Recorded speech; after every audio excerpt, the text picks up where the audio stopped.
Welcome back everyone to another 2D to 3D video. I am Follygon, and in this video, I'm going to show you my entire digital character sculpting process from beginning to end. Click that subscribe button if you are new around here, and if you want to learn more about digital sculpting, check out the links down below for all of my custom brushes, my materials, courses, and some other free goodies.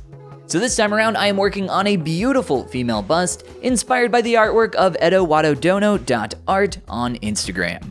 I'll be turning this 2D concept into 3D using my software of choice, ZBrush. Digitally sculpted here on my Cintiq graphics tablet that lets me use a pen to control my digital clay. I am beginning my sculpt here with the basic forms of my head, starting to carve into my shape and take that sphere and start to get most of my landmarks into place. All of this work at the beginning part of the process I often refer to as the blockout. This is when we're just looking for main shapes in the silhouette, things like the basic shape of a nose or the basic shape of an ear. We're not trying to create any details at this stage, and we're not trying to focus on anything that might be considered a secondary form. So for the most part, we're just looking for big shapes. Anything small, we'll forget about for now and come back to later. The reason for this is if you start to create any kind of detail at this stage or any kind of small piece in the silhouette, there's a very strong chance that if you make a mistake, which happens all the time in sculpture, or at least it does for me, you are going to have to take some steps later to correct those big shapes or those primary forms as we love to call them, and because of that, it's going to most likely mess up any of your secondary or tertiary details. So for that reason, we try to ignore those here in the beginning and only focus on our big shapes. And that often causes your face, as you can see here, to look more than a little odd or alien here during the beginning part of your sculpt. This is what I love to call the alien phase, or the alien part of your sculpture, and every single thing that I sculpt starts out looking like this, looking very awkward, very weird. So hey, if your sculpt is looking very awkward or weird in the beginning, don't feel bad about it. Know that professionals have their work start off the very same. Much like with a drawing, when you make a few pen strokes or pencil strokes on your paper, you're not really concerned with it looking like your finished piece right away.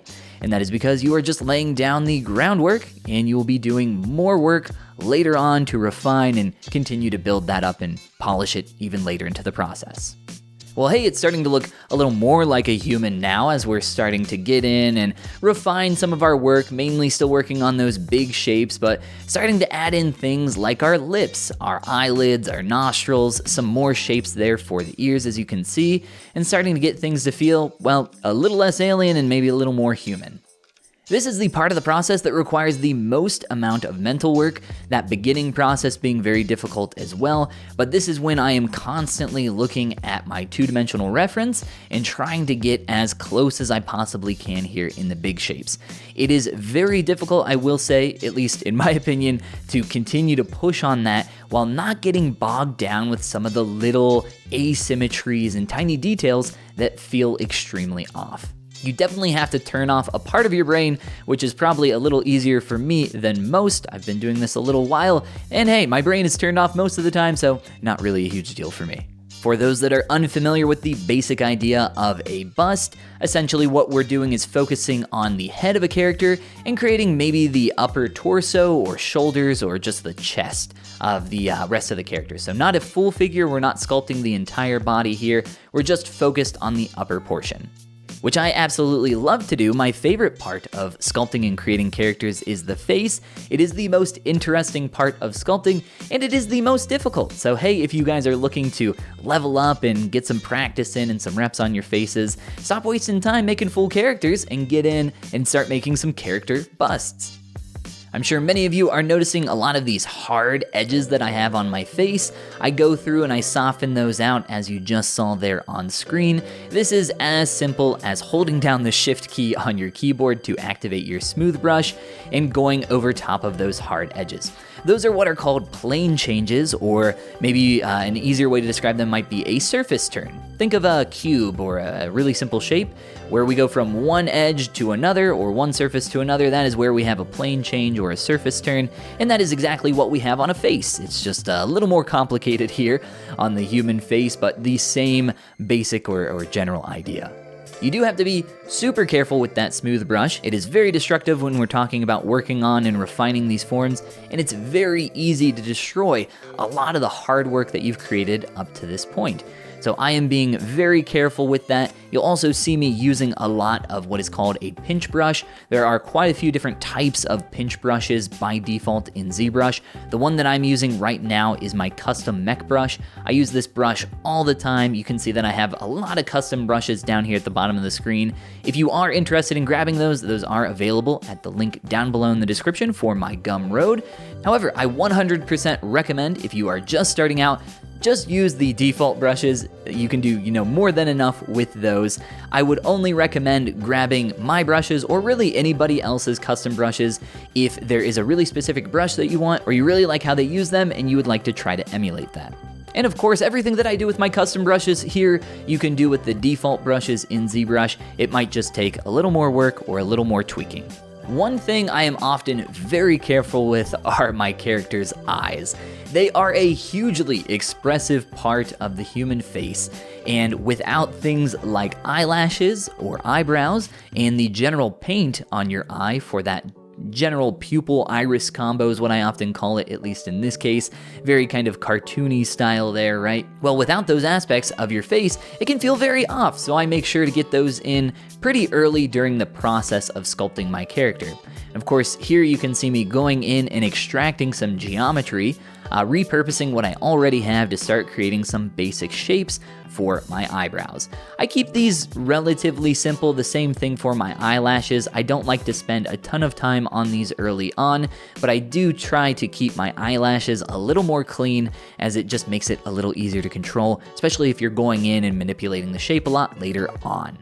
The profile of this character, or the side view of this character, was really important to me, and I wanted to spend a lot of time to make sure that that felt nice and clean. And because I don't have a reference to use for the side or profile view of this character, it definitely makes it a little more difficult as I have to come up with my own form and proportion there. However, I can use, and I am using, the shape language that I can see for the character from the front view, and starting to integrate and emulate some of that from the profile, trying to make that as believable or as similar as I possibly can. I will say I definitely struggled with the proportions on this face, at least during the early stages from the profile. There was just something that was feeling off to me and I really couldn't put a pin in exactly what it was, and I did what I love to do and took a break and refreshed my eyes and came back to it the next day, and then realized that there were quite a few things off just in terms of general proportions. After a few tweaks, I was able to make that start to feel a lot better. So I definitely recommend taking breaks. I mentioned this in all of my videos. It's extremely helpful for just making things a lot more obvious. You can get used to seeing your character and seeing kind of the wonkiness. For other artists out there, I'm sure you're all very familiar with the idea of finishing an artwork and then you come back to it the next day, or maybe you look at it a week later or a month later and you're like, what the absolute heck was I thinking? How in the world did I not see that? That is the most obvious thing in the world, and that's what happens here with sculpture. It takes a really long time to sculpt a character. It's a really long process. Sculpting is one of the longer artistic forms. It takes quite a bit of time to create a finished character. It takes quite a bit of time to even create a finished character bust, and during that process, it's very easy to get, caught up in what your character's looking like and not really notice some of those awkward places. So that definitely happens with me all the time, hence why I am constantly trying to self-critique my own work and improve and do as much here as I can to make sure that I can see those mistakes when they pop up. And there are quite a few of them, but with enough time, we'll get rid of them and try to get this as close to the original 2D artwork as we possibly can. I am now making just the tiniest bit of cleanup to my character. As you can see, I've combined some different parts. I have combined my ears to my head. A lot of the time, I'll keep those floating off as a separate individual piece of digital clay or geometry here, as it's called. But I've combined the ears, I've combined the body, and now I'm going in and beginning to paint my character.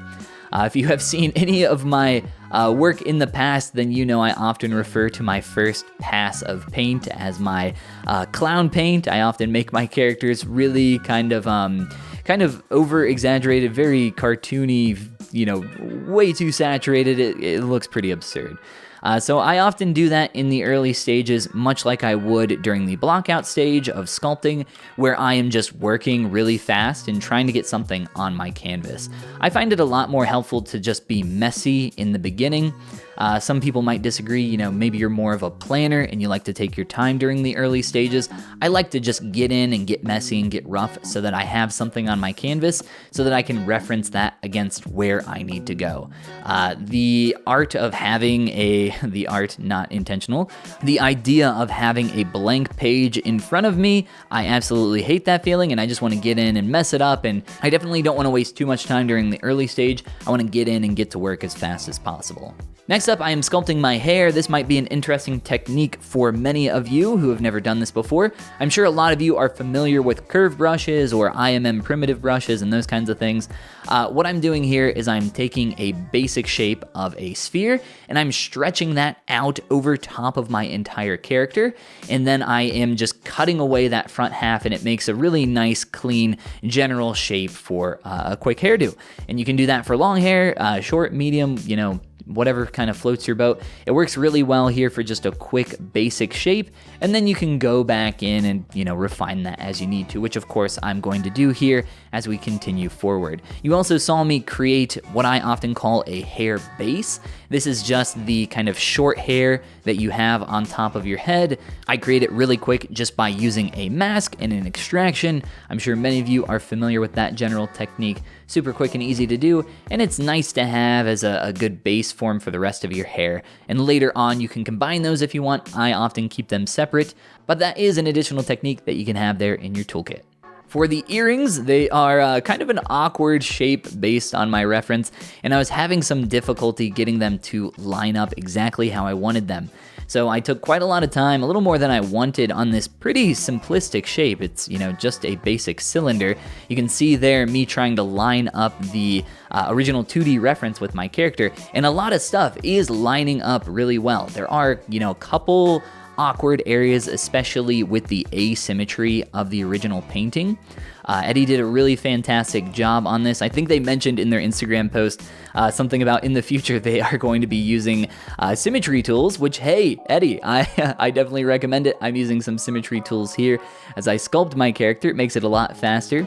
But I had to do quite a bit of work here in a little bit, we'll show some of that, to start fitting that asymmetry. So the left and right side of the face have slight or minor differences here, and it took a little time to get some of that to align and make a little more sense. A lot of the time you gotta be super careful here when we're talking about translating 2D to 3D. It is often the case that sometimes things are pushed a little too far and they can completely break down in 3D. For instance, here with this character, that was definitely happening around the character's eyes, and definitely happening with the brow and the eyebrow as well. Things were just pushed off to the side and a little too far down to where things were kind of breaking or getting a little stretched from the side or profile view. So I was not a big fan of that, so I spent some time to really kind of work back and forth between the 2D concept and between my 3D digital sculpt here, trying to get things to align nicely but still make sense in 3D. A lot of the time you gotta find balance when we're talking about translating 2D artwork to 3D. Because a lot of the time there's just some stuff that just absolutely, as much as you want it to, will not perfectly translate to 3D. And it's all about, like I said, finding that balance, trying to make things look as close as possible without sacrificing on your 3D sculpt and having things feel just completely absurd in 3D, which sometimes I do lean more in that direction. I definitely have a few videos here on my channel where I have pushed in that direction. Notably, the one that comes to mind is my Homer Simpson sculpt that I made based on, I believe it's Max Grecky's artwork. Max Grecky, for those that don't know, an amazing artist if you guys don't follow him. Definitely go check out some of his work. He pushes his work to the absolute extreme and is a really great study if you guys are looking for some cool artists to follow. Either way, we are continuing forward as I am projecting some of the paint from my 2D image onto the 3D here, trying to push this paint to be a little closer. I was noticing that even after my first pass on my paint job, some areas were looking a little too saturated, a little too white in some areas, and a little too dark in others. So I took the time here to project I think I did like a 0.75 projection or something like that, so it wasn't completely over top or erasing my original paint.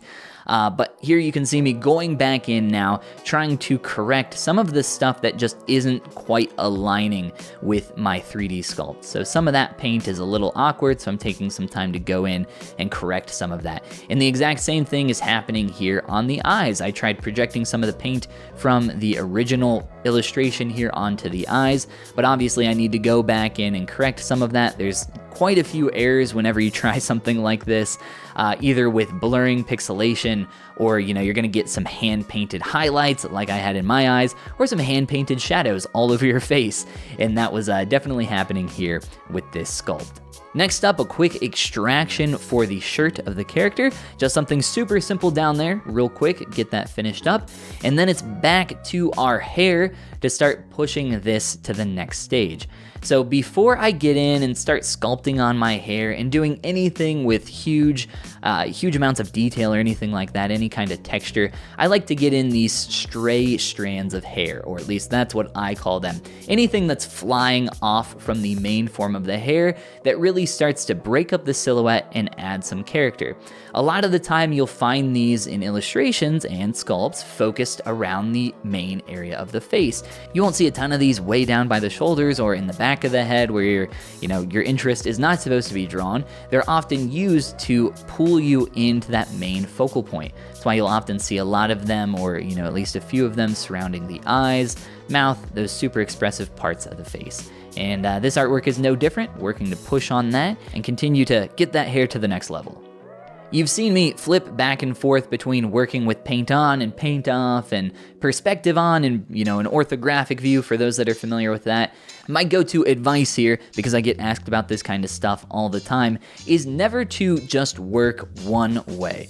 Specifically with paint here, for example, I never always work with paint or, save paint till the very end. I am constantly toggling it on and off so that I can see how my form is looking without paint, so I can just get a really good sense of how my form is looking, and then obviously with the paint on and how I need to go through and refine that. I find that you can be working on a sculpt for a very long time with your paint on, and then, hours or even days later, turn that paint off, and there's just some huge glaring issue that you could not see because of this really strong or potentially really dark paint that you had on your surface. And that is something that you just need to be super wary of. I think that's something that kind of comes with experience, but hey, a little tip or piece of advice there for you as you guys continue forward on your sculpting journey. But now it's time for me to start adding some extra form to this hair. Again, going back to that mech brush, I love getting in and pinching things up.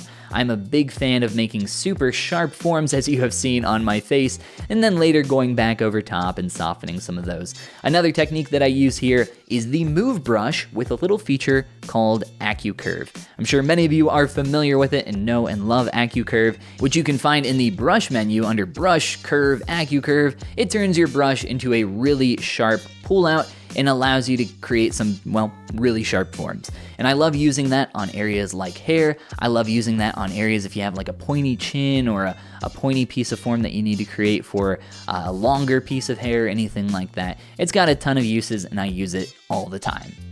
Well, now I am moving into the stage of finishing touches or polish. This is when I'm not really creating anything new. I'm more so taking what I already have and pushing it to be as good as possible. So this is going to involve things like adding texture to my hair, starting to add in just a little bit of secondary form and really push that to feel a little more like it has some flow to it, really start to get that general directionality of this long hair into place. This takes quite a bit of time. It's pretty repetitive, not incredibly interesting, but it is a great time for you to turn on a podcast or maybe an audiobook and just kind of zone out while you continue to go through and create some simple texture there for your hair. Also, during the stage of polish is when I like to really take my time with my sculpt, make sure that there's not anything that I'm forgetting, just a little thing, maybe showing it to some friends or family or coworkers and really just getting some separate eyes on it, because at this point you've been staring at your work for such a long time, it can be hard to notice some glaring issues. So even if it's someone that's not an artist at all, they can often give you some nice advice or at least maybe point out something that needs a little more work. Now we are heading off to Blender. I have imported all of my geometry and I am simply setting up my materials. I don't often show too much of this process because it's really not all that complicated. However, if you are interested in learning about my rendering process here in Blender, I have a tutorial available on my Gumroad. You can check it out at the link down below in the description.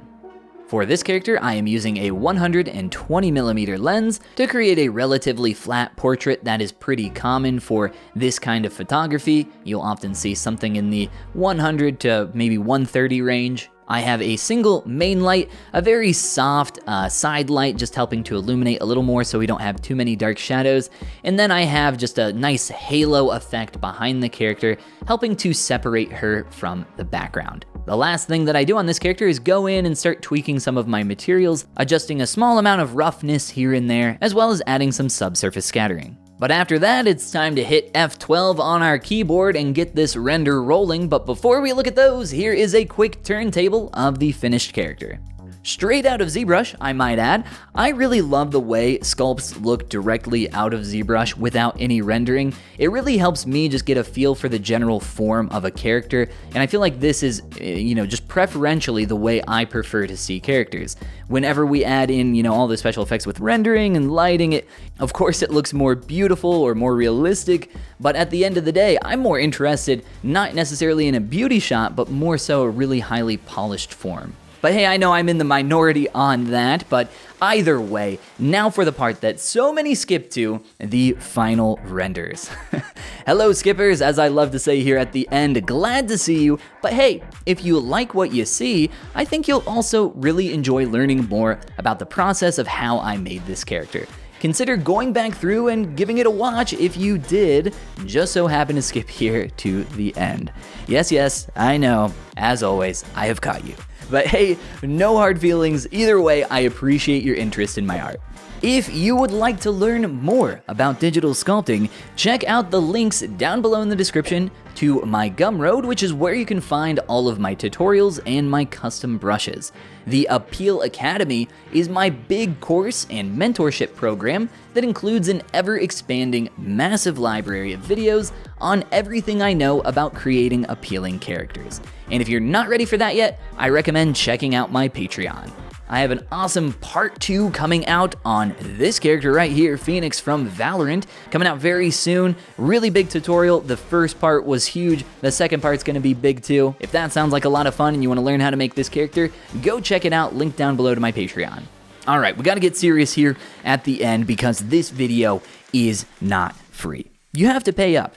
If you are new around here, the way you can do that is by clicking that subscribe button. And if you enjoyed the video, click that like button. Yeah. I know, not actually very serious, but it really helps me out. It helps the channel out a lot. And if you guys enjoyed the content out, helps me know that you guys want to see more of it in the future.